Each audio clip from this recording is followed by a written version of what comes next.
अस्सलाम वालेकुम।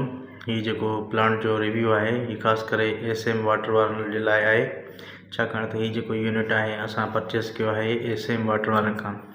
ऐं ही यूनिट लॻो आहे लाड़काना में SIUT जे वेझो कॉलोनी आहे, हिते लॻो आहे। त इन जो रिव्यू आहे ऐं रिव्यू ही तक़रीबन मूं 3 महीना अवल परचेस कयो आहे, पर हिन खे तक़रीबन 20 ॾींहं या 15 ॾींहं थिया आहिनि मूं लॻायो आहे ऐं हिन जी रिज़ल्ट तमामु बहितरीनु आहे। अगर अवां भी इनखे परचेस करणु चाहियो था त अवां भी फैसल भाई सां राब्ते में अचो, एसएम वाटर वारनि सां। उन्हनि जी जेकी सिस्टम आहे तमामु बहितरीनु आहे ऐं हू हर तरह जो ताउन कंदा आहिनि ऐं ही असांखे मुनासिब रेट में पियो आहे यूनिट।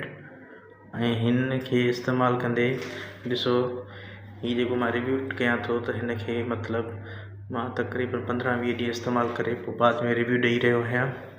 ही तमामु यूनिट बहितरीनु आहे। हिन में वरी ॿी ख़ासियत आहे त हिन में अगरि जे ही टैंक भरिजी थो वञे त हीअ ऑटोमेटिक बंदि थो थी वञे। ऐं हिते असांजो जेको पहिरों TDS आहे पाणी जो, उहो तक़रीबन 500, 550, 600 ताईं आहे। पर ही जॾहिं खां मशीन मूं लॻाई तक़रीबन माना 40 खां 60 ताईं, कॾहिं कॾहिं 25, 30, माना 50, माना 70 ताईं TDS बीहंदो आहे। मतिलबु ही मशीन तमामु बहितरीनु वर्क करे थी। त मां हिनखे तव्हांजो TDS चेक करायां। ही मूं वटि TDS मशीन आहे। ही जेको आहे बोर जो पाणी आहे उनजो TDS जेको नॉर्मल नलके मां थो अचे।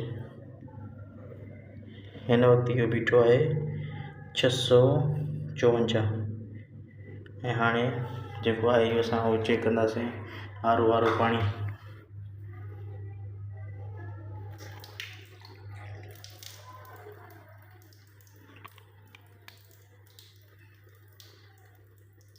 तक़रीबन 56 बीठो आहे ऐं हिन में ऑटोमेटिक हर शइ ऑटोमेटिक आहे। त जे अगरि ही टैंक फुल थी वञे त ऑटोमेटिक इहो बंदि थी वेंदी मशीन। तमामु बहितरीनु आहे। Thank you SM.